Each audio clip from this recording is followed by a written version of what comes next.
जब से क्लास वालों को पता चला कि मैं फेक यंग मास्टर हूँ, उनका एक्साइटमेंट लेवल ही अलग था। मॉक करने के लिए नहीं, बल्कि ये देखने के लिए कि आखिर एक गरीब दिखता कैसा है। चलो, किसी को तो पॉवर्टी सब्सिडी का कोटा मिल गया। मेरे अडॉप्टिव पेरेंट्स उन नॉवेल्स की तरह क्रूअल नहीं थे जो सीधे घर से निकाल देते। रियल यंग मास्टर के तानों को इग्नोर करके उन्होंने मुझसे मेरा आगे का प्लान पूछा। मैंने बोला, जब आपका रियल बेटा वापस आ गया है तो मैं अपने रियल पेरेंट्स के पास जाऊंगा। मैंने हॉट टी का घूंट पिया। मुयावे को लगता था मेरी अपब्रिंगिंग अच्छी हुई है, मेरे डिसीजंस हमेशा क्लियर होते हैं। और अफसोस, ब्लड रिलेशन जो नहीं था। कितना भी परफेक्ट क्यों ना हो, रियल बेटा तो रियल ही होता है। मियावे ने रोकने की कोशिश नहीं की। कहा, न्यू फैमिली तुम्हें 3 मिलियन देगी, आगे का रास्ता तुम्हें खुद तय करना होगा। मैंने कहा, मैं आपके फेवर्स हमेशा याद रखूंगा। उसने लाइटली रिप्लाई किया, पैक कर लो, ओल्ड ल्यू तुम्हें ड्रॉप कर देगा। मैं टी कप रखकर ऊपर चला गया। स्टेयर्स के कॉर्नर पर पहुंचा ही था कि पीछे से मुशवान की आवाज आई, तुम्हारे अडॉप्टिव पेरेंट्स बहुत पुअर है, इतना लगेज रखने की जगह नहीं होगी। वहां इन लग्जरी आइटम्स का कोई यूज नहीं है। फर्स्ट मीटिंग में बैड इंप्रेशन मत देना। मैंने उसके एक्सप्रेशन की तरफ देखा और कहा, जो मैं नहीं ले जा रहा वो सब कचरा है, उसे फेंक दो। मुशवान वहीं फ्रीज हो गया। जो नहीं चाहिए वो फेंक दो। वो सब लिमिटेड एडिशन ब्रांड्स हैं, हर एक पीस का प्राइस माइंड ब्लोइंग है। ये तो पैसे जलाने जैसा हुआ।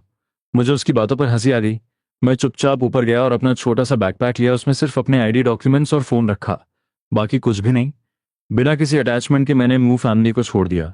कार ने मुझे एक ओल्ड नेबरहुड के पास ड्रॉप किया। मैंने ऊपर डोर नंबर देखा और कंफर्म करके आयरन डोर पर नॉक किया।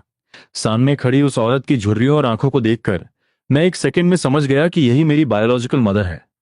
मैंने एक सॉफ्ट स्माइल दी। मैं शायद आपका रियल बेटा हूं।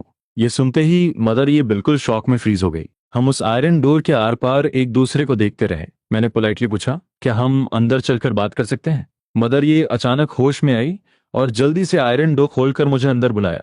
उन्होंने एक ग्लास वार्म वाटर मुझे दिया। उनके चेहरे पर अजीब सी नर्वसनेस थी। मैंने ग्लास लिया और एक सिप पीकर उन्हें उस मिक्सअप की पूरी स्टोरी शांत दिमाग से समझाई। मुशवान ही न्यू फैमिली का रियल बेटा है और मैं आपका बेटा हूं। फादर ये और मदर ये ने इस बात का गेस तो लगाया था, पर अपने रियल बेटे को इस हाई क्लास ऑरा के साथ देखकर उनका नर्वस होना नेचुरल था। मैंने ये फैमिली की डिटेल्स पहले ही पढ़ ली थी। फैमिली मेंबर्स का मुझे रफली बेसिक आइडिया था। मैंने पूछा, क्या आप मुझसे कुछ पूछना चाहते हैं? ये किसी फैमिली रियूनियन से ज्यादा एक बिजनेस नेगोशिएशन लग रहा था। मदर ये ने नर्वस होकर पूछा कि मैं क्या खाना पसंद करूंगा। मेरे फेस पर एक सॉफ्ट स्माइल थी। कुछ स्पेशल नहीं, जो आपका दिल करे। मदर ये उठी और उन्होंने फादर ये की तरफ देखा। तो फिर मैं मार्केट से कुछ ले आती हूँ, तुम जिक्सी और बाकियों को कॉल करके बोलो कि जल्दी घर आ जाएं। बाहर आयरन डोर की आवाज सुनकर मैं उठा और कमरे से बाहर आया, अपनी रियल सिस्टर से मिलने। मेरी स्माइल में एक अजीब सी सॉफ्टनेस थी। मैं म्यू चेन हूँ। मेरी डीप और शांत आवाज सुनकर ये शीरे का दिल थोड़ा घबराया। उसने डिसबिलीफ के साथ मेरी आंखों में देखा। तुम्हें इस मिडिल क्लास घर से कोई प्रॉब्लम तो नहीं? ये सुनकर ये शीरे थोड़ा रिलैक्स हुई। मैंने हमेशा लग्जरी फूड खाया था, तो इस सिंपल से खाने पर मेरा कोई स्पेशल रिएक्शन नहीं था, पर मैं उनकी फीलिंग्स को फील कर सकता था। वो ऑकवर्ड अजीब सा माहौल गायब हो गया था। मैंने कहा, जब मैं यहाँ आया तो सिर्फ पैसे लाया था। सोच रहा हूँ पास से 2 जोड़ी कैजुअल क्लोथ्स ले लूं। ये जय ने तुरंत गाइड बनने का ऑफर दिया। मैं अपनी छोटी बहन का हाथ पकड़कर निकल पड़ा। पहले जब भी क्लोथ्स खरीदता था तो सीधा वीआईपी लाउंज जाता था, पर अब खुद सिलेक्ट करना एक नया एक्सपीरियंस था। मैंने 3-4 कैजुअल आउटफिट्स चूज किए और अपने लिए एक पेयर स्नीकर्स लिया। छोटी बहन का हाथ पकड़े जब मैं वापस आ रहा था तो रास्ते में एक तंबुलू स्टॉल मिला। मैंने देखा कि उसकी निगाहें उस ग्लास काउंटर पर टिकी थीं, पर उसने समझदारी दिखाते हुए अपनी नजरें हटा ली। मैंने चुपचाप उसके लिए एक स्ट्रॉबेरी फ्लेवर वाला ले लिया। तंबुलू हाथ में आते ही ये जाई का चेहरा खुशी से चमका। उसने मुस्कुराते हुए उसे मेरी तरफ बढ़ाया, ब्रदर आप भी एक ट्राई करो ना। मैं एक सेकंड के लिए रुका, फिर उसके बालों को प्यार से सहलाया। ब्रदर को मीठा पसंद नहीं है। ये जाई ने उस स्टिक पर लगी स्ट्रॉबेरीज को काउंट किया। मैं, बड़ी बहन, सेकंड सिस्टर, मॉम और डैड, वाओ, सबके लिए एक एक परफेक्ट पोर्शन है। मैं बस उसकी इस मासूमियत पर मुस्कुरा दिया। बहन का हाथ पकड़े मैं जब नेबरहुड वापस पहुंचा तो दूर से देखा कि ये जिक्सी कुछ ढूंढ रही है। एक फटी हुई कार्डबोर्ड बॉक्स में से उसने एक डॉल निकाली। मेरे फुटस्टेप्स की आवाज सुनकर ये जिक्सी थोड़ा घबराई और जल्दी से उस डॉल को अपने पीछे छुपा लिया। मैं स्लोली उसकी तरफ बढ़ा। मेरे चेहरे पर कोई इमोशन नहीं था। छुपाने की जरूरत नहीं है, मैंने सब देख लिया है। ये जिक्सी ने अपनी नजरें झुका ली, बिल्कुल उस बच्चे की तरह जिसने कोई गलती की हो, और धीरे धीरे डॉल को बाहर निकाल लिया। मुशवान को यह डॉल बहुत पसंद थी। वो हर रात इसे गले लगाकर सोता था, पर कभी नहीं सोचा था कि उसे अब यह भी नहीं चाहिए। उसे सिर्फ ये डॉल ही नहीं और बहुत कुछ नहीं चाहिए।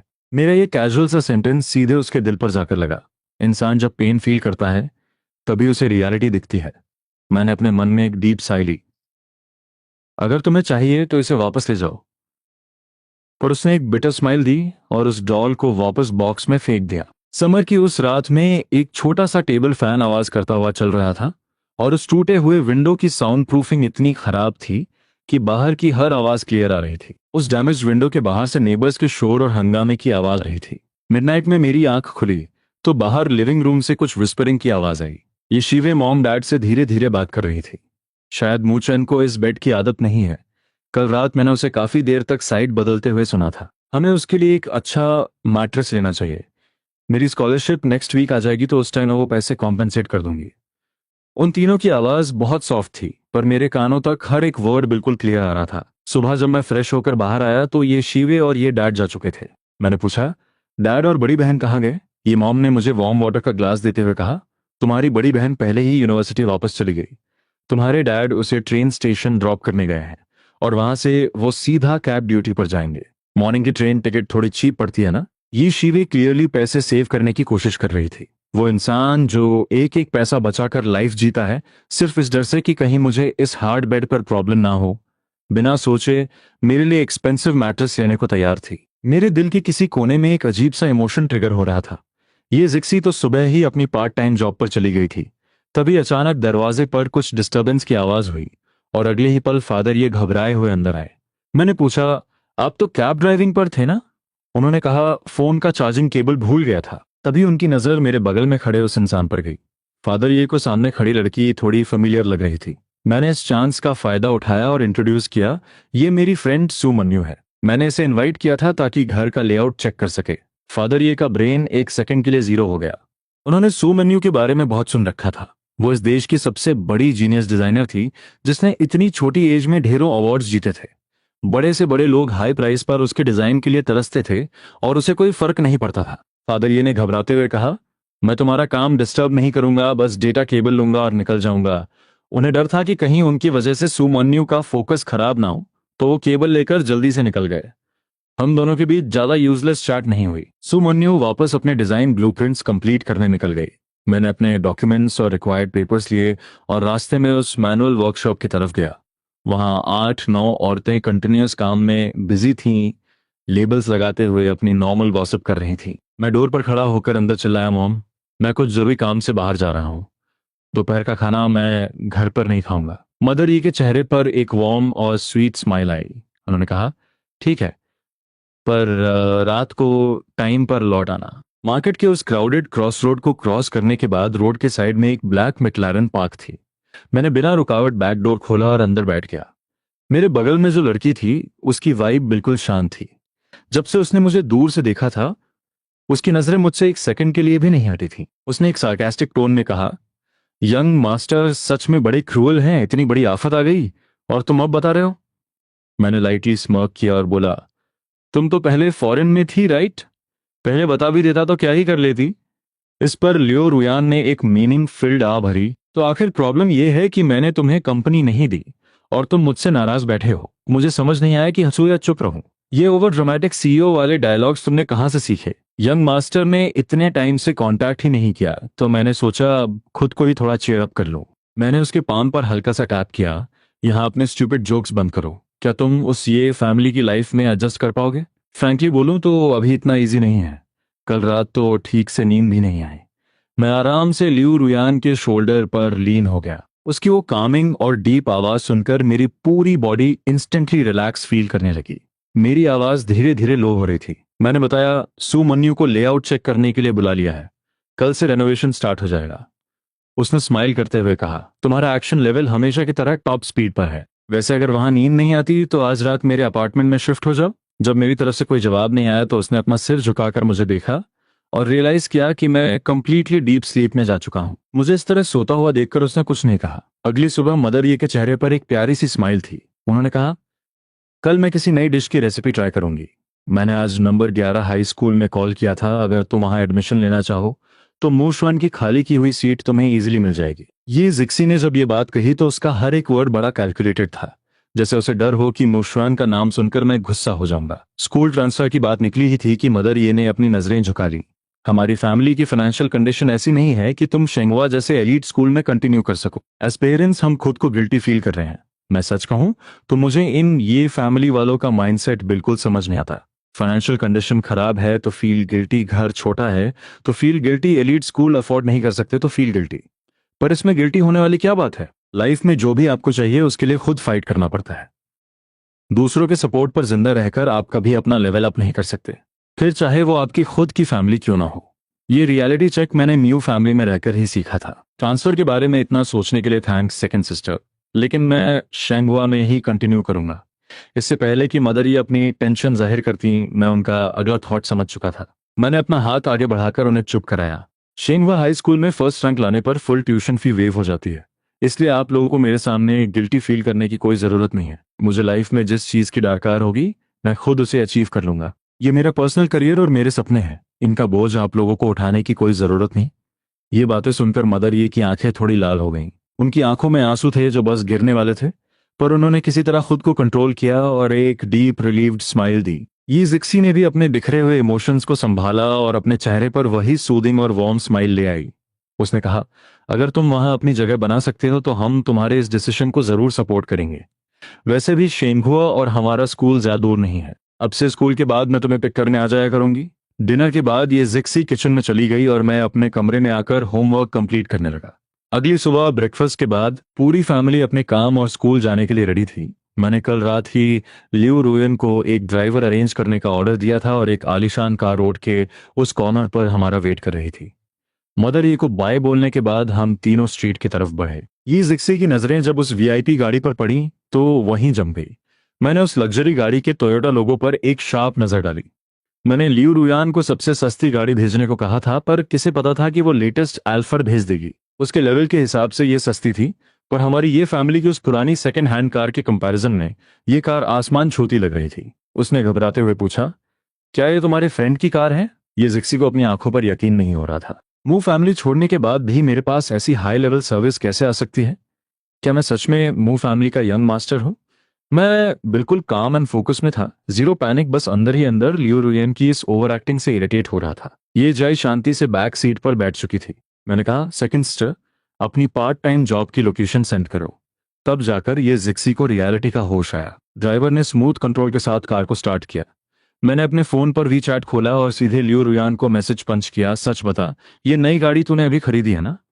नंबर गया है, स्कूल जाने में 1 घंटे से ज्यादा लगता है। मुझे लगा लॉन्ग टाइम बैठने से तुम्हें अनकंफर्टेबल फील होगा, और वैसे भी मुझे शो ऑफ करने का मौका मिल गया। मैंने स्क्रीन पर रिप्लाई देखा और उस डिस्कशन को वहीं डेड एंड दे दिया। मैं जानता था कि उसने यह सब सिर्फ मेरे कंफर्ट के लिए किया है। रात को डिनर के बाद मैं शावर लेकर जल्दी सो गया। बाहर लिविंग रूम में अकेले ही कपल बैठे थे। मदरी के दिमाग में एक इंटेंस कैलकुलेशन चल रही थी, जैसे कोई बड़ी मूवमेंट का फाइनल कॉल हो। हम इस तरह से मू चैन के कनेक्शन और बैकग्राउंड को अंडर एस्टिमेट नहीं कर सकते। अभी भी टाइम है, हमें अपनी एज का फायदा उठाकर एक बार और फाइट करनी चाहिए। फादर ये ने उस स्पार्क को फील किया और फुल सपोर्ट के साथ नॉड करते हुए बोले, सच कहूं तो मू चैन के आने के बाद से मेरा दिमाग भी यही सिग्नल दे रहा है। अगर इस फैमिली की रियलिटी चेंज करनी है और एक बेटर लाइफ चाहिए तो हम यूं चुपचाप कॉम्प्रोमाइज नहीं कर सकते। बेटर लाइफ के लिए हमें इस वीक सिचुएशन में कॉम्प्रोमाइज नहीं करना चाहिए। ये प्राइवेट कैब चलाकर सिर्फ स्ट्रगल के पैसे मिलते हैं, आखिर में हमें खुद का बिजनेस स्टार्ट करना पड़ेगा। उन्होंने एक गहरी सांस ली। चेहरे पर टेंशन के साइंस थे, पर मार्केट में अभी बिजनेस करना आसान नहीं है। फादर ये ने पूरे डिटर्मिनेशन के साथ अपनी वाइफ का कंधा मजबूती से पकड़ा। उनकी टोन में एक अग्रेसिव होप थी। हम अपनी पहली बार में सक्सेसफुल हुए थे ना, तो कंफर्म है कि हम दूसरी बार भी सक्सेसफुल होंगे। बस कुछ दिन पहले थोड़ा ग्राउंड सर्वे और मार्केट रिसर्च फोकस के साथ कर लेते हैं, उसके बाद एक सॉलिड अटैक करेंगे। अगली सुबह फादर ये छोटी बहन को उसके स्कूल छोड़ने गए। मेरा करंट बेस शेंगवा हाई स्कूल इस सिटी का सबसे टॉप क्लास प्राइवेट इंस्टीट्यूशन है, और ये जिक्सी का स्कूल ठीक उसके ऑपोजिट साइड पर था। हम दोनों ने एक साथ आम लोगों की बस से जाने का डिसीजन लिया। बस स्टेशन हमारे एरिया के काफी क्लोज था, और जब हम अंदर एंटर हुए तो बस में अभी भी बहुत सारी एम्प्टी सीट्स थी। ये जिक्सी ने आगे बढ़कर स्कैन मशीन पर एक कार्ड 2 बार पंच किया और मुझे कवर करते हुए आखिर की एक सीट पर बैठा दिया। मेरी नजर उसके बैकपैक की चेन पर झूल रहे उस बस कार्ड पर टिकी थी। मेरी पूरी लाइफ का यह पहला सीन था किसी पब्लिक बस में, और ये कार्ड सिस्टम भी मेरे लिए बिल्कुल एक नया गैजेट जैसा था। मुझे लगा यह सिस्टम काफी कन्वीनियंट है। मैंने इंटरेस्ट के साथ पूछा, तुम्हारा ये बस कार्ड किधर से बनता है? मुझे भी ऐसा एक पास अपने बैग पर टांगना है। ये जिक्सी ने कुछ सेकंड्स के लिए एक डीप साइलेंस मेंटेन किया, फिर उसने अपना वो कार्ड निकाला और सीधे मेरे हाथ में दे दिया। ये कार्ड बनवाने के लिए मेन ब्रांच जाना पड़ता है, तब तक तुम इसे एज अ बैकअप यूज कर सकते हो। मैं पूछा, अगर मैं इसे ले लूंगा तो तुम डेली सरवाइव कैसे करोगी? उसने बताया, अब लाइफ डिजिटल हो गई है, फोन से बार कोड स्कैन करके एंट्री की जा सकती है। ये जिक्सी ने अपनी टेंशन छुपाते हुए एक बहुत ही जेंटल स्माइल दी।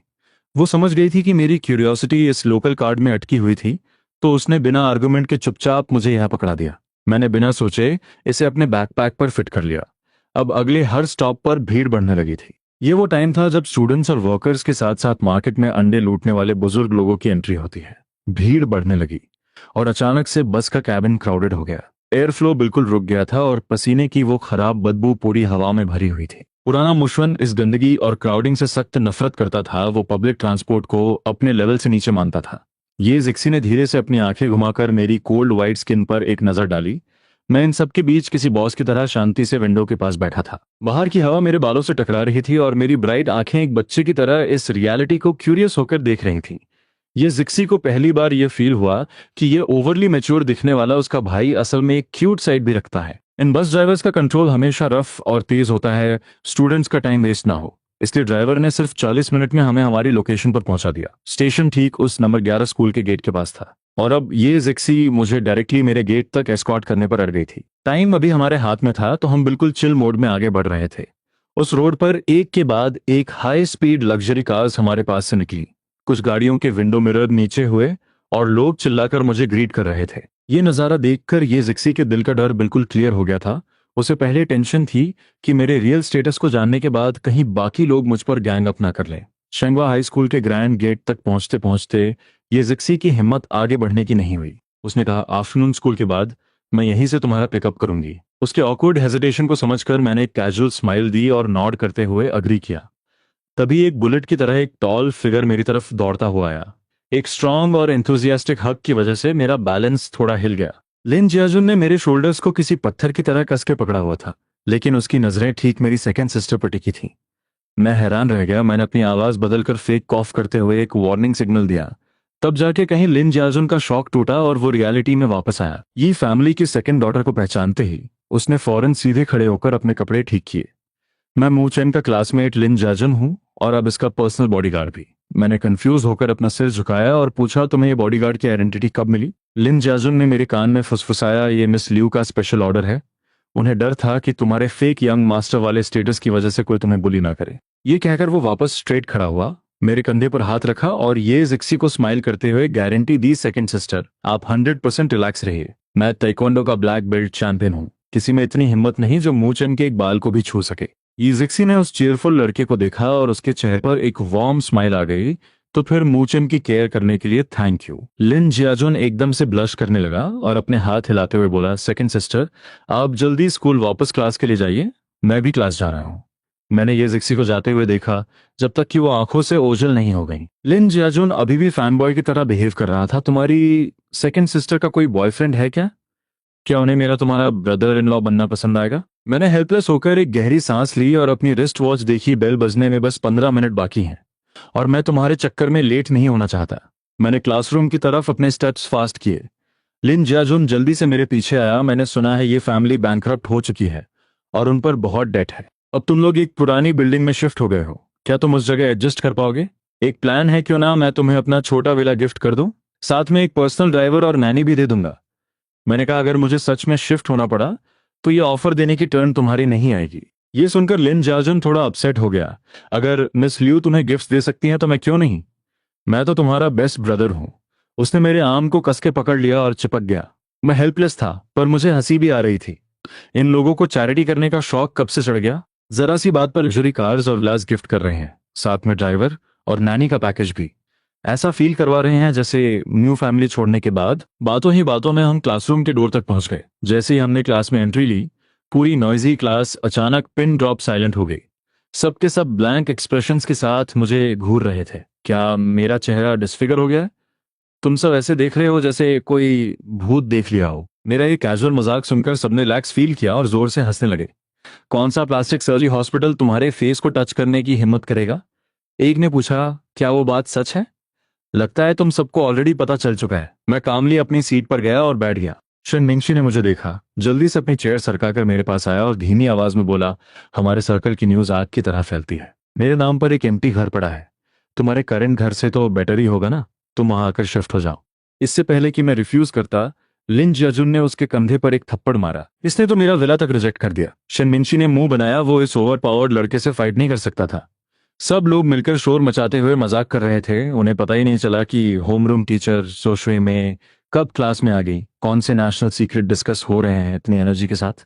पूरे फ्लोर पर सबसे ज्यादा शोर तुम्हारी क्लास से ही आता है। टीचर का गुस्से वाला फेस देखकर सब जल्दी से अपनी सीट्स पर वापस गए और चुपचाप बैठ गए। किसी में एक आवाज निकालने की हिम्मत नहीं थी। शेंगवा एक top tier private elite school है। यहाँ के स्टूडेंट्स बड़े और रिच फैमिलीज से बिलोंग करते हैं, लेकिन वो नॉर्मल स्टूडेंट से ज्यादा अलग नहीं है। वो भी स्ट्रिक्ट टीचर्स की रिस्पेक्ट करते हैं और पनिशमेंट के डर से कांपते हैं। बाहर के लोगों को लगता है कि एलीट स्कूल्स में बच्चे बस टाइम पास करते हैं और दिन भर अपनी वेल्थ शो ऑफ करते रहते हैं या नाइट क्लब्स में जाकर अयाशी करते हैं, जबकि रियलिटी में कॉमन एग्जाम्स के अलावा यहाँ इकोनॉमिक मैनेजमेंट और हॉर्स राइडिंग जैसी स्किल्स भी सीखनी पड़ती हैं।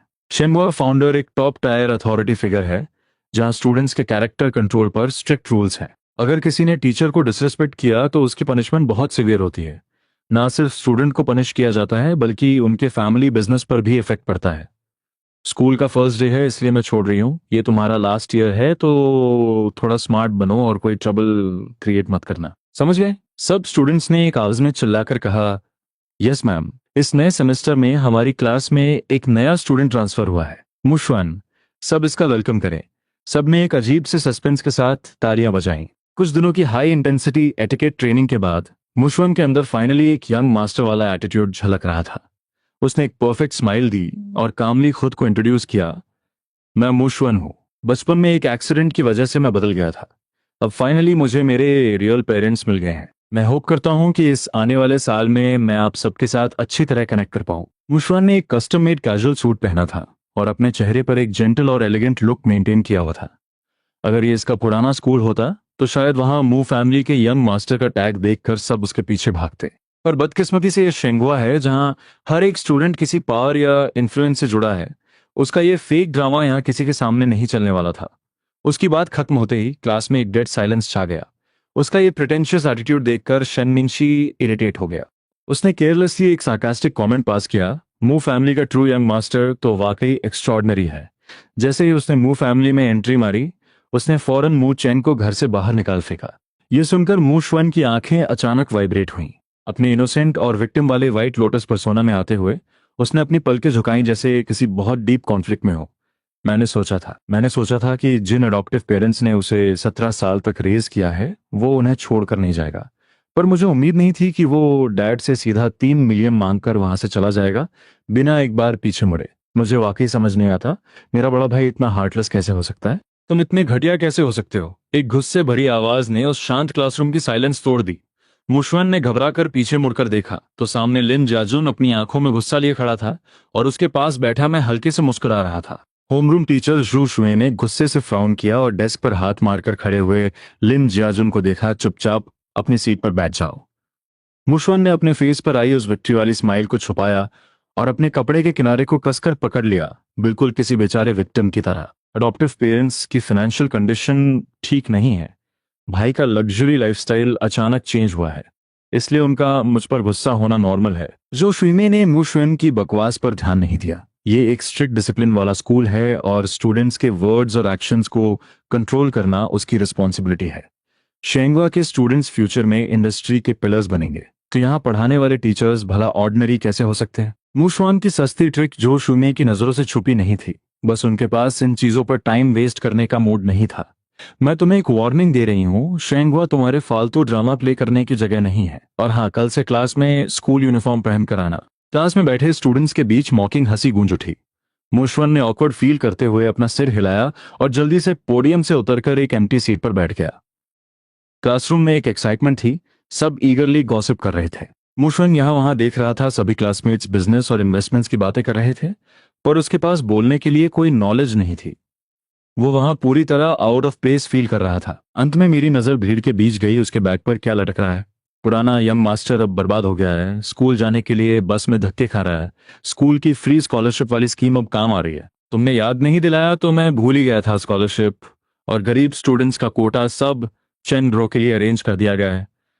ये सुनकर मुझे हंसी भी आई और अफसोस भी। मैं बस उठकर जाने ही वाला था कि मूशवन ने पूरी हीरो वाली फीलिंग के साथ पॉइंट आउट किया, तुम लोग लिमिट क्रॉस कर रहे हो। सब लोग मूशवन को अजीब नजरों से देखने लगे। मैं उन लोगों को अच्छे से जानता हूँ, मेरा नेचर काफी चिल है। हम बस नॉर्मल मजाक कर रहे थे। इसमें म्यूशवन को ओवर रिएक्ट करने की क्या जरूरत थी? लिन जजन को लगा म्यूशवन का दिमाग खराब है, वो इस रियल यंग मास्टर के मुंह ही नहीं लगना चाहता था। मुझे पता है तुम्हारे बायोलॉजिकल पेरेंट्स बहुत गरीब हैं, तुम्हें यंग मास्टर वाली लाइफ की आदत है, ये फैमिली में वापस जाना तुम्हारे लिए मुश्किल होगा।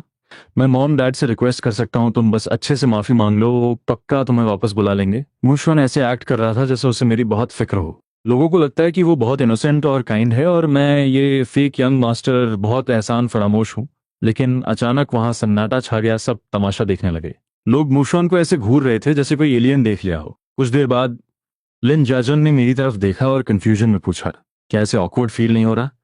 मुझे तो इसके लिए ऑकवर्ड लग रहा है। ये सुनकर सब जोर से हंस पड़े। सच में ये बहुत अजीब था। मैं सच में तुम्हारे भले के लिए बोल रहा हूँ। ये फैमिली बैंकरप्ट हो गई है, वो तुम्हें अच्छी लाइफ नहीं दे सकते। मॉम डैड नेचर के बहुत अच्छे हैं, बस अभी गुस्से में हैं। उन्हें बुरा लगा कि तुमने पुरानी मेमोरीज की कोई वैल्यू नहीं की और बस पैसे लेकर चले गए। तुम जाकर मॉम डैड से माफी मांग लो, वो पक्का तुम्हें न्यू फैमिली में वापस ले लेंगे। ये सुनकर मैं बिना कुछ बोले बस हंस दिया।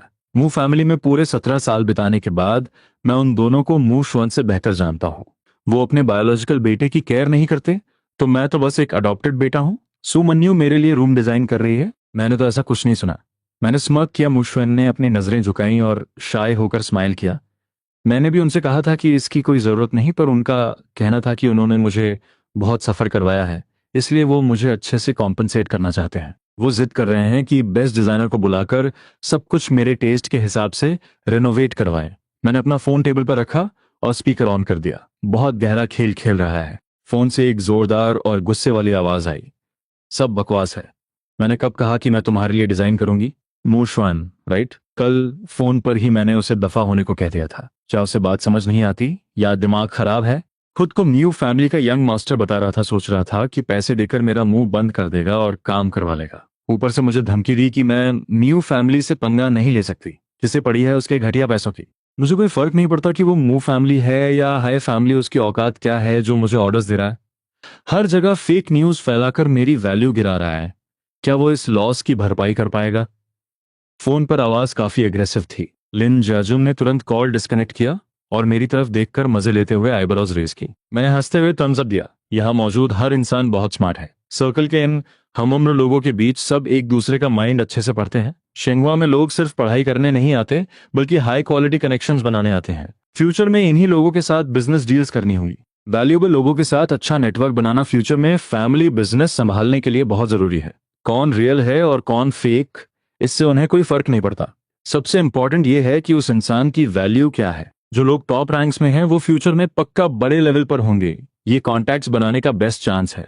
मुझे भले ही परवाह ना हो, लेकिन अगर मूशवन को म्यू फैमिली से निकाल दिया जाए तो उसकी कोई औकात नहीं है। किसी को मूशवन से कोई प्रॉब्लम नहीं थी। म्यू फैमिली के पावर को देखकर सब उससे दोस्ती भी कर लेते। अफसोस कि उसमें जरा भी पेशेंस नहीं है और वो खुद आकर पंगे ले रहा है। हाँ, ये बात तो है। चुप रहने का मतलब यह है कि कोई उसे एक्सपोज करने में अपनी एनर्जी वेस्ट नहीं करना चाहता। बेकार लोगों पर टाइम वेस्ट करने का क्या फायदा?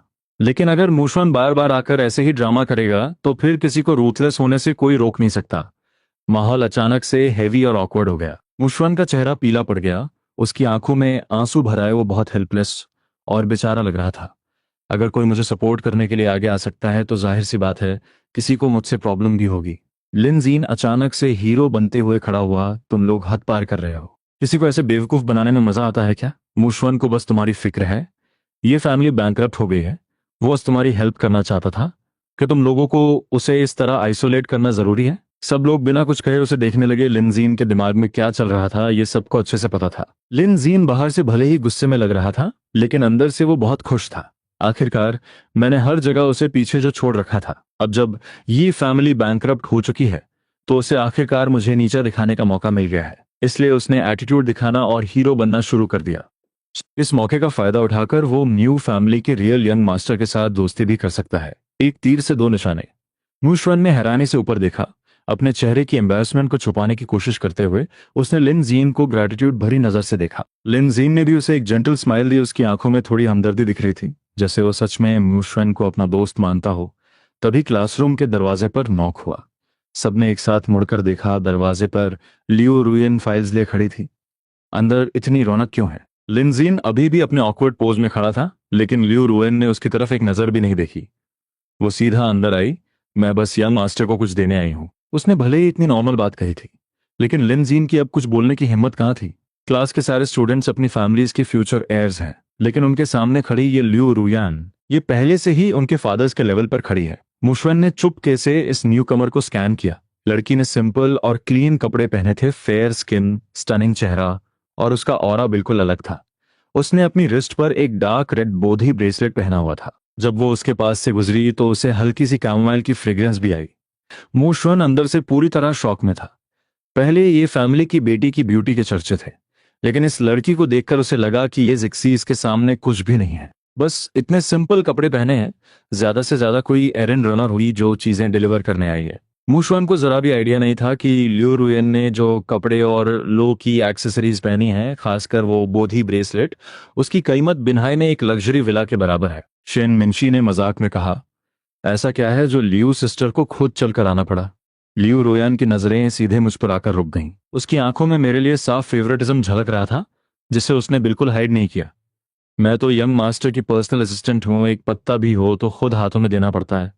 सब लोग जोर से हंसने लगे और हमें टीज करने लगे, लेकिन लियो रुयान और मुझे कोई ऑकवर्डनेस फील नहीं हुई। हम बिल्कुल नॉर्मल थे। हम दोनों के बीच का कनेक्शन पूरी क्लास को पता है। चाइल्डहुड स्वीट हार्ट्स, हम एक दूसरे की फीलिंग्स बहुत अच्छे से समझते हैं। इसमें छिपाने वाली कोई बात नहीं है। बस अभी तक रिलेशनशिप ऑफिशियल नहीं किया, क्योंकि सही टाइम नहीं आया है। अभी हमें अपने करियर पे ज्यादा फोकस करना है। लियो रुयान ने फाइल मेरी डेस्क पर रखी, जिसे देखकर वहां खड़े लोग इंप्रेस हो गए। सब लोग एक्साइटमेंट में पास आ गए। ये प्रोजेक्ट प्रपोजल बहुत ब्यूटीफुली डिजाइन किया गया है। चेन ब्रो का काम हमेशा टॉप क्लास होता है। लगता है इस साल का कोटा सिर्फ तुम्हें ही मिलेगा। मेरे प्रपोजल का स्कोर काफी हाई है। मैं बिना कुछ बोले मुस्कुरा दिया। मेरा चिल एटीट्यूड ऐसा था जैसे जीत तो पहले से ही मेरी जेब में है। मूशवन साइड से चढ़ते हुए घूर रहा था। उसने पहचान लिया कि ये फैमिली की बहन ने बनाया है। ये तो ये फैमिली की बहन ने बनाया है ना। एक बच्ची का किया हुआ रैंडम सा काम, उसे मेन प्रोजेक्ट मटेरियल की तरह यूज करना, दूसरे कॉम्पिटिटर्स की बेइज्जती है। शिनमिंशी ने उसे अजीब नजरों से देखा। तुम्हारी ये बात कुछ ज्यादा ही घटिया है। ये टॉप इवैल्यूएशन वाला प्रपोजल है, तुम इसे बच्ची का रैंडम काम बोल रहे हो? मूशुन की बोलती तुरंत बंद हो गई। मैंने हल्की सी स्मर्क के साथ कहा, मेरी बहन ने इसे बनाने में बहुत मेहनत की है। ये उसने स्पेशल मेरे लिए तैयार किया है। तुम लोगों की बोरिंग थ्योरीज इसके सामने कहाँ टिक पाएंगी? मेरी आवाज में उसके लिए साफ प्रोटेक्शन था। सब लोग मजाक में कंप्लेन करने लगे कि मैं अपनी बहन की साइड ले रहा हूँ। लियो सिस्टर, जरा इसे कंट्रोल करो यार। लियो रोयान ने अपने हाथ पॉकेट में डाले और मेरी डेस्क पर हल्का सा लीन किया। हमेशा यंग मास्टर ही मुझे कंट्रोल करते हैं। मेरी क्या औकात जो मैं इन्हें कंट्रोल करूं? ये सुनकर मैं आगे की तरफ झुका और सीधा लियो रोयान के ब्रेसलेट को उंगलियों में फंसा लिया। मुशुन चिढ़ते हुए आगे आया, तुम इस स्कूल की स्टूडेंट नहीं हो ना? मैं समझ सकता हूं कि तुम पैसे कमाने के लिए काम कर रही हो। लियो रोयान ने कंफ्यूजन में अपनी आंखें छोटी की। मुझे पता था कि मूशुन का दिमाग थोड़ा खराब है, लेकिन ये नहीं सोचा था कि वो इतना अंधा होगा। वहां अचानक सन्नाटा छा गया। किसी ने सच में लियो रुयान को एरन रनर बोल दिया। ये शायद इस साल का सबसे बड़ा जोक है। लिन जियाजुन हंस हंस कर पागल हो गया। तुम्हें लगता है लियो सिस्टर कोई डिलीवरी गर्ल है? तुम किस मुंह से चेन ब्रो से compete कर रहे हो? मैंने भी एक थकी हुई स्माइल दी और अपना वो थॉट वापस ले लिया कि मूशवान स्मार्ट है। ये इंसान सच में बहुत सिंपल है, इतना सिंपल कि बिल्कुल बेवकूफ लगता है। कोई इतना पागल कैसे हो सकता है कि जो इंसान रिच किड्स के साथ उठता बैठता हो और जिसे सब रिस्पेक्ट से लियो सिस्टर बुलाते हो, वो कोई नॉर्मल इंसान होगा? लियो रुयान ने अपना सिर झुकाकर मेरे हाथ को देखा। सुमन्यु ने मुझे एक मैसेज देने के लिए भेजा है। डिजाइन और फर्नीचर फाइनल हो चुके हैं। वो पूछ रही थी कि क्या कल से कंस्ट्रक्शन स्टार्ट करना तुम्हारे लिए कंफर्टेबल रहेगा। मैंने अपनी आवाज थोड़ी धीमी की। मैं उसे बाद में रिप्लाई कर दूंगा। अचानक मेरी नजर उस लड़की की गहरी आंखों से मिली। M&A डील से काम पूरा हो गया ना? तुम्हें इस हफ्ते की फ्लाइट पकड़नी है, राइट? मैंने तुरंत अपना हाथ हटाया और हल्के से उसके आंख को पोक किया। तो फिर जल्दी जाओ, अपनी फ्लाइट मिस मत कर देना। मैं वापस आकर तुम्हारे लिए सुवेनियर लाऊंगी। लियो रियान ने प्यार से मेरी चिन को छुआ। जब हम दोनों बात कर रहे थे तो हमारी आवाज बहुत हल्की थी, जैसे हमारे बीच एक इनविजिबल बैरियर बन गया हो। बाकी लोग भी समझदारी दिखाते हुए पीछे हट गए ताकि हमें डिस्टर्ब ना करें, बस चुपचाप खड़े होकर हमारी केमिस्ट्री को एंजॉय कर रहे थे। लिन जाजुन ने अपना चेहरा हाथ पर टिका रखा था और शनमिनशी के सिर के ऊपर मानो क्वेश्चन मार्क्स उड़ रहे थे। तुम दोनों का सबके सामने ऐसे रोमांस करना सही है क्या? स्कूल खत्म होने के टाइम स्कूल गेट पर सबसे ज्यादा भीड़ होती है। बहुत सारे स्नैक्स के स्टॉल्स लगे होते हैं। स्कूल गेट के पास सबसे ज्यादा चहल पहल रहती है। बहुत सारे स्नैक्स वाले स्टॉल्स लगा चुके हैं। शेंगुआ में भले ही सारे रिच किड्स पढ़ते हैं, लेकिन इस उम्र में स्नैक्स का लालच कहाँ छूटता है। भीड़ के बीच ये जिक्सी का वार्म ऑरा बहुत अलग ही चमक रहा था। उसका वो जेंटल वाइब, जैसे पुराने जमाने का कोई यंग मास्टर हो। उसकी आंखें जिनमें एक अजीब सी उदासी थी। मुझे लगता है अगर ये किसी हिस्टोरिकल ड्रामा में एक्ट करे तो पक्का लड़कियों के दिलों पर राज करेगा। लिन जाजन को ही देख लो, ये जिक्सी को देखकर पलक तक नहीं झपका रहा था। दो आवाजें एक साथ गूंजी। मैंने मुड़कर देखा। मुशवन एक बड़ी सी स्माइल के साथ दौड़ता हुआ ये जिक्सी की तरफ आ रहा था। उसकी वो फेक स्माइल देखकर ये जिक्सी को अचानक से घबराहट होने लगी। उसे याद आया कि पहले भी स्कूल के बाद जब मुशवन उसे ढूंढता था तो ऐसे ही एक्साइटेडली दौड़ कर आता था। वो कभी इस छोटे भाई से बहुत प्यार करता था। जब ये फैमिली बैंकरप्ट हुई थी तब शुरुआत में कुछ भी नहीं बदला था। वो दोनों एक साथ बस से घर जाते थे। कभी कभी मूड अच्छा होता तो पैदल ही चल पड़ते। मुशवन आधा रास्ता चलते ही थक जाता और उससे पिगी बैक राइड मांगता। जिक्सी भी खुशी खुशी उसे अपनी पीठ पर बैठाकर घर ले जाता। मुशवन उसकी पीठ पर चढ़कर कहता, मेरा भाई दुनिया का बेस्ट भाई है। मैं दुनिया का सबसे लकी इंसान हूं। लेकिन वो खूबसूरत यादें पल भर में टूट गईं। पता नहीं कब मुशवन की वो प्यारी सी स्माइल गायब हो गई और उसकी जगह डिस्गस्ट और नफरत ने ले ली। मुझे अब बस में धक्के नहीं खाने। मैं तंग आ चुका हूं। तुम मुझे पीठ पर बैठाकर ले जाओ। तुम इतने यूजलेस कैसे हो सकते हो? 2 कदम भी नहीं चले जाते। तुम एक बाइसाइकिल क्यों नहीं खरीद लेते? पैसे नहीं है तो जाकर जॉब करो ना। आखिरकार उसने उस भाई को छोड़ दिया जिसे वो कभी दुनिया का बेस्ट भाई कहता था। ये जिक्सी ने घबराहट में अपना थूक निगला। उसे समझ नहीं आ रहा था कि मुशवन के साथ कैसे बिहेव करे। मुशवन ने उसकी ऑकवर्डनेस नोटिस नहीं की और अभी भी बहुत स्वीटली स्माइल कर रहा था। मुझे वो टाइम बहुत याद आता है जब मैं तुम्हारे साथ, मुझे लगता है वो लोग मुझे ज्यादा पसंद नहीं करते। वो सिर्फ म्यू चैन से बात करते हैं। बात करते करते म्यूशवन की स्माइल हल्की हो गई और उसकी आंखें लाल हो गई। वो ऐसा शो कर रहा था जैसे मैंने सबको उसके खिलाफ भड़का दिया हो और वो बहुत हेल्पलेस फील कर रहा हो। उसकी बातों का हिडन मीनिंग ये जिक्सी समझ गया। पिछले कुछ दिनों में मेरे साथ बिताए हुए टाइम को याद करके वो अपने आप ही मुझे डिफेंड करने लगा। मूचन वैसा इंसान नहीं है। वो इतना पेटी नहीं है। मैं भले ही 17 साल तक एक अमीर फैमिली में रहा, लेकिन मेरा नेचर काफी इजी गोइंग है। मैंने कभी कंप्लेन नहीं की कि ये फैमिली का घर बहुत छोटा है या बेड बहुत हार्ड है। मैं हमेशा मॉम के खाने की तारीफ करता हूँ।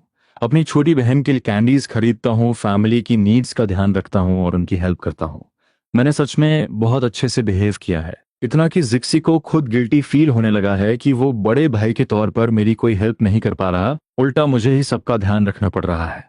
मुशवन का चेहरा अचानक से पीला पड़ गया। उसने सोचा था कि जब मैं म्यू फैमिली को छोड़ूंगा तो बहुत इजीली लीव कर दूंगा, लेकिन जब ये फैमिली की वो टूटी फूटी झोपड़ी देखूंगा तो यंग मास्टर वाले टैंट्रम्स दिखाऊंगा। लेकिन ये जिक्सी तो मुझसे काफी इंप्रेस लग रहा था। ऐसा लग रहा था जैसे सिर्फ 2-3 दिन में ही वो 17 साल के साथ रहे भाई को भूल गया और मुझे एक्सेप्ट कर लिया। ये जिक्सी को मेरी साइड लेते देख मुशवन हैरान रह गया। मैंने स्मोक किया। मुझे तो पता ही नहीं था कि यंग मास्टर मुंह हर जगह ब्रदर्स बनाते फिर रहे हैं। मेरी स्पार्कलिंग आंखों में हल्की सी शार्पनेस आ गई। तुम्हें बस दूसरों के भाई छीनने का शौक है। ये जिक्सी के चेहरे से उदासी छंट चुकी थी और उसने एक वार्म स्माइल दी। उसने फिर मुशवन की तरफ एक बार भी मुड़कर नहीं देखा। मेरी आंखों में एक चमक आई और मेरे होठों पर हल्की सी मुस्कान फैल गई। हम दोनों भाइयों को हंसते बोलते दूर जाते देख मुशवन की आंखों में बहुत गहरी जलन भर आई। ये सब तो उसका था। मुशवन ने गुस्से में अपने दांत पीसे और अपनी मुट्ठी इतनी जोर से भींची कि नाखून स्किन में चुभने लगे, पर उसे दर्द फील नहीं हो रहा था। उसकी सांसें तेज हो गईं। जब तक हम पूरी तरह गायब नहीं हो गए मुशवन होश में नहीं आया। उसे जो कुछ भी चाहिए था वो सब उसे मिल चुका था। वो मू फैमिली की लग्जरी लाइफ एंजॉय कर रहा था। वो लोग तो बस भिखारियों का झुंड है। वो मू फैमिली का रियल यंग मास्टर है। मू फैमिली के उस आलीशान विला के बारे में सोचकर मुशवन का गुस्सा शांत हो गया और वो घमंड से हंसने लगा। उसने एरोगेंटली आंट सन को ऑर्डर दिया, खड़े खड़े मेरा मुंह क्या देख रही हो, जाकर चाय लाओ। आंट सन ने डरते हुए सिर झुकाया। जब से ये यंग मास्टर वापस आया है और जब भी मास्टर और मैडम घर पे नहीं होते सर्वेंट्स बहुत संभल कर रहते हैं। डर के मारे सांस भी जोर से नहीं लेते। जरा सी भी कोई चीज यंग मास्टर की मर्जी के खिलाफ हुई तो बस गालियां सुननी पड़ती हैं। चाय का टेस्ट अच्छा नहीं है तो फेंक देता है, खाना पसंद नहीं आया तो शेफ को दोबारा बनाने को कहता है। लेकिन पहले म्यूचन ने तो कभी ऐसे गुस्सा नहीं किया, कम से कम वो उन्हें इंसान तो समझता था। ये यंग मास्टर मूशवन तो बात बात पर कप्स और प्लेट्स तोड़ता रहता है, जैसे वो लोग इंसान नहीं बल्कि उसके गुलाम हैं जिन्हें वो जैसे चाहे ट्रीट कर सकता है। मूशवन की जहरीली आवाज फिर से आई। आंट सन ने घबराहट में अपने ख्यालों को झिड़का और जल्दी से चाय लेकर गई। मूशवन ने कप उठाया और एक घूंट पिया। अगले ही सेकंड उसने कप सीधा आंट सन की तरफ दे मारा। आंट सन डर के मारे पीछे हटी, लेकिन फिर भी बच नहीं पाई। उबलती हुई चाय सीधे उसके पैरों पर गिर गई। आंसर ने सिर झुका लिया और चुपचाप अपने जले हुए हाथ को सहलाने लगी। वो तुरंत नीचे बैठी और कप के टुकड़े उठाने लगी। मैं दूसरी चाय बनाकर लाती हूँ। ये सब बटलर ने दूर से देख लिया। उसने अपने ग्लासेस एडजस्ट किए और बड़े ग्रेसफुल तरीके से चलते हुए आगे आया। उसने स्लाइटली झुककर कहा, यंग मास्टर, आपकी एटिकेट क्लास का टाइम हो गया है। मूशवन ने गुस्से से उसे घूरा। किस बात की क्लास? बटलर के चेहरे पर कोई एक्सप्रेशन नहीं था। रिकॉग्निशन बैंक्वेट इस वीकेंड पर है। मास्टर और मैडम ने स्ट्रिक्टली कहा है कि आपको टाइम पर पहुंचना है। वो इस बैंक्वेट में कोई गलती बर्दाश्त नहीं करेंगे। मूशवन गुस्से से खड़ा हो गया। तुम्हारा मतलब क्या है? अपनी औकात में रहो। तुम बस मू फैमिली के टुकड़ों पर पलने वाले एक नौकर हो और तुम मुझे ऑर्डर दे रहे हो? वो एटिकेट टीचर हमेशा एक स्टिक लेकर खड़ा रहता है और गुस्से से घूरता रहता है। जरा सी भी गलती हुई तो बहुत हार्शली डांटता है। उसे मेरी पोजीशन की कोई परवाह नहीं है। वो इतना एरोगेंट सिर्फ इसलिए है क्योंकि उसे मॉम डैड का सपोर्ट मिला हुआ है। बटलर ने बिना किसी डर के काम भी जवाब दिया। दोनों यंग मिसेस भी रिकॉग्निशन बैंक्वेट अटेंड करने के लिए वापस आ रही हैं। मूशवन चौंक गया। उसने सुना था कि मू फैमिली की दोनों बहनों का टेम्पर बहुत खराब है। जो भी हो, वो पहली बार अपनी सगी बहनों से मिलने वाला था, तो उसे अच्छा इंप्रेशन जमाना ही पड़ेगा। अगर उसने अपनी दोनों बहनों को अपनी साइड कर लिया तो वो ऑफिशियली म्यू फैमिली का असली बेटा बन जाएगा। फिर किसी की क्या मजाल जो उसे नीचा दिखाए। मूशवन ने अपने गुस्से को कंट्रोल किया और चुपचाप एटिकेट क्लास के लिए चला गया। मू फैमिली के ठंडे माहौल के बिल्कुल ऑपोजिट ये फैमिली का छोटा सा घर बहुत कोजी और वार्म लग रहा था। सब एक साथ बैठकर डिनर एंजॉय कर रहे थे। बीच बीच में एक दूसरे को खाना सर्व भी कर रहे थे। सब लोग 2 चिकन लेग्स को लेकर एक दूसरे को फोर्स कर रहे थे। बच्चों को लेग पीस खाना चाहिए, बड़ों को विंग टिप्स खानी चाहिए, और जो बीच में है वो विंग्स खाएंगे। ये मॉम ने हंसते हुए जिक्सी की प्लेट में एक चिकन विंग रख दिया और चिकन लेग्स मुझे और छोटी बहन को दे दिए। ये जिक्सी का मूड आज रोज से काफी अच्छा लग रहा था। शायद मूशवन से दोबारा मिलने के बाद उसने फाइनली मूव ऑन कर लिया था। मैंने अपनी प्लेट में रखे उस चिकन लेग को देखा तो मुझे अंदर से एक अजीब सी गर्माहट महसूस हुई। मू फैमिली में डाइनिंग टेबल रूल्स बहुत स्ट्रिक्ट थे। सीट्स के बीच काफी डिस्टेंस होता था। खाते वक्त बात करना बिल्कुल मना था। यहाँ तक कि बर्तनों की आवाज भी नहीं आनी चाहिए थी। एक दूसरे को खाना सर्व करना तो दूर की बात है। वैसे भी मॉम डैड अक्सर घर पर नहीं होते थे और दोनों बहनें पढ़ाई के लिए विदेश में थीं। ज्यादातर टाइम मैं अकेले ही खाना खाता था। लेकिन ये फैमिली बिल्कुल अलग है। यहाँ फैमिली मेंबर्स अच्छी चीजें शेयर करते हैं, हंसते बोलते हैं और एक दूसरे की केयर करते हैं। भले ही ये घर सिर्फ कुछ स्क्वायर मीटर्स का है, फिर भी यहाँ बहुत प्यार और सुकून है। हर कोने में लाइफ नजर आती है। शायद इसी को असली घर कहते हैं। ये मॉम ने थोड़ी हेजिटेशन के साथ अपने हाथ मले। वो थोड़ी नर्वस लग रही थी। तुम सब तो स्कूल चले जाते हो और तुम्हारे डैड कैब चलाने चले जाते हैं। मैं सोच रही थी कि कोई छोटा मोटा स्टॉल लगा लूं। मैं भी घर के एक्सपेंसेस में थोड़ी हेल्प करना चाहती हूँ, पर मुझे कोई एक्सपीरियंस नहीं है। पता नहीं मैं ये कर पाऊंगी या नहीं। शादी से पहले वो अपने घर की बहुत लाडली बेटी थी।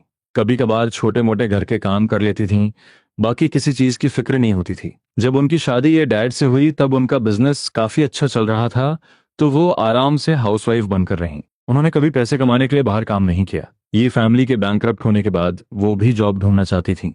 लेकिन मूशवन कंप्लेन करता था कि घर का काम कौन करेगा, तो उन्हें घर पर ही रहना पड़ा। सच कहूं तो हाउसवाइफ होना कोई आसान काम नहीं है। हर दिन बहुत सारा फिजिकल काम होता है और ये सब करते करते पूरा दिन निकल जाता है। आराम का टाइम ही नहीं मिलता। पूरी फैमिली को रोज इतनी मेहनत करते देखकर वो घर संभालने के लिए राजी हो गई। अब जब मूचन वापस आ गया है तो सब लोग फिर से मेहनत करने के लिए बहुत मोटिवेटेड है। वो भी अपना कंट्रीब्यूशन देना चाहती हैं। ये जिक्सी ने तुरंत अपना फुल सपोर्ट दिखाया। दिन भर घर में रहकर काम करते करते तुम बोर हो जाती होगी। बात करने के लिए भी कोई नहीं होता। स्टॉल लगाना अच्छा आइडिया है, कुछ मीनिंगफुल करने को मिलेगा। पैसे कमा पाओ या ना कमा पाओ, कम से कम बाहर जाकर थोड़ा फ्रेश फील करोगी। ये डैड ने अपने चॉपस्टिक्स नीचे रखे और प्यार से अपनी वाइफ का हाथ पकड़ लिया। इन सालों में तुमने बहुत मेहनत की है। इस फैमिली के लिए तुमने कभी वो नहीं किया जो तुम्हें सच में पसंद था। इंसान हमेशा अपनी वैल्यू प्रूफ करना चाहता है। अगर तुम स्टॉल लगाना चाहती हो तो जरूर ट्राई करो। मेरा फुल सपोर्ट है। ये मॉम ने सुकून की सांस ली और फिर मेरी तरफ देखा, क्योंकि मैं अभी तक चुप था। मैंने थोड़ी देर सोचा और सीरियसली कहा, स्टेशनरी बेचने में इन्वेस्टमेंट ज़्यादा लगेगी क्योंकि आइटम्स बहुत सारे रखने पड़ते हैं और स्कूल किड्स के पास ज़्यादा पॉकेट मनी भी नहीं होती, तो प्रॉफिट आने में टाइम लग सकता है। हमारे स्कूल के पास एंट्री और एग्जिट टाइम फिक्स होता है और वहाँ स्ट्रीट फूड का बिजनेस काफ़ी अच्छा चलता है। आप फूड स्टॉल के बारे में सोच सकती हैं, आप स्नैक्स बेचने का प्लान कर सकती हैं। वहाँ आसपास कई स्कूल्स हैं, तो बिजनेस पक्का अच्छा चलेगा। बस सुबह स्टॉल लगाने में थोड़ी मेहनत लगेगी, फ्रेश इंग्रेडिएंट्स तैयार करने के लिए जल्दी उठना पड़ेगा। मेरे कहने का मतलब है कि स्टॉल लगाना अच्छा आइडिया है। ये मॉम ने राहत की सांस ली और हंसने लगी। मेहनत की कोई टेंशन नहीं है, लेकिन मुझे सिर्फ घर का खाना बनाना आता है, मैं कोई फैंसी स्नैक्स नहीं बना सकती। आप बाहर के रेस्टोरेंट से बहुत अच्छा खाना बनाती हैं और हमें फैंसी चीजें बेचनी भी नहीं है। हम ऐसा कुछ बेचेंगे जो टेस्टी हो और जिससे पेट भर जाए। ब्रेकफास्ट के लिए ये बेस्ट रहेगा और डिमांड भी अच्छी होगी। लेकिन क्या बेचना है इसके लिए मैं कोई सजेशन नहीं दे सकता। स्कूल गेट के पास इतने सारे स्टॉल्स हैं, पर मैंने कभी किसी से कुछ नहीं खरीदा। मैंने कभी नोटिस ही नहीं किया कि वो लोग क्या बेचते हैं। मूव फैमिली के यंग मास्टर के तौर पर मुझे हमेशा अपनी बॉडी और हेल्थ का बहुत ध्यान रखना पड़ता था। हमेशा परफेक्ट इमेज मेंटेन करनी पड़ती थी। मूव फैमिली का मानना था कि स्ट्रीट फूड खाने से उनका स्टेटस खराब होगा और रोड साइड स्टॉल पर खाने से फैमिली की रेपुटेशन बर्बाद हो जाएगी। मूव फैमिली में बिताए उन सालों में मैंने अपनी फूड क्रेविंग्स को पूरी तरह खत्म कर दिया था। यहाँ कि जब उन्हें लगा कि मैं बहुत कम खा रहा हूँ तो उन्होंने कई बार शेफ्स भी बदल दिए। मुझे बाद में समझ आया कि मेरी भूख कम होने का रीजन शेफ नहीं था, बल्कि न्यू फैमिली का वो घुटन भरा माहौल था। ये जिक्सी ने थोड़ी देर सोचा। मिडिल स्कूल के टाइम स्कूल गेट के पास एक चावल बॉल वाला स्टॉल था। उसके चावल बॉल्स बहुत टेस्टी होते थे। आजकल स्कूल के बाहर कोई चावल बॉल्स नहीं बेचता, तो अगर हम बेचें तो बिजनेस अच्छा चलेगा। मॉम डैड ने एक दूसरे की तरफ देखा, उन्हें भी ये आइडिया काफी अच्छा लगा। कल इंग्रेडिएंट्स खरीद कर लाते हैं और ट्राई करते हैं। तुम लोग बस टेस्ट करके बताना कैसा बना है। ये मॉम इतनी एक्साइटेड कभी नहीं लगी थी। अपने परिवार के लिए पैसे कमाने के ख्याल से ही उन्हें एक अजीब सी एनर्जी मिल गई थी। ये डैड ने एक इंपॉर्टेंट पॉइंट उठाया, अगर हम चावल बॉल्स बेचेंगे तो क्या हमें एक स्पेशल कार्ट नहीं बनवानी पड़ेगी। मैंने स्टॉल वालों को देखा है, उनके पास मोस्टली कस्टमाइज्ड कार्ड्स होती हैं जहां हर चीज अपनी जगह पर परफेक्टली सेट होती है। ये जिक्सी को भी अचानक याद आया। हाँ, उस स्टॉल वाले के पास चावल बॉल्स को गर्म रखने के लिए एक स्टीमर था, लेकिन मुझे लगता है हम लकड़ी का बैरल यूज कर सकते हैं। उसे अच्छे से कवर करके ऊपर से नॉन वोवन क्लॉथ डाल देंगे तो वो भी गर्म रहेगा। ये डैड ने खुशी से अपनी जांग पर हाथ मारा। कल मैं अपने ड्राइवर दोस्तों से पूछता हूँ कि ये कार्ट कहाँ से मिलेगी। चलो अब ये डिसाइड करते हैं कि चावल बॉल्स में फिलिंग क्या डालनी है ताकि कल इंग्रेडिएंट्स ला सकें।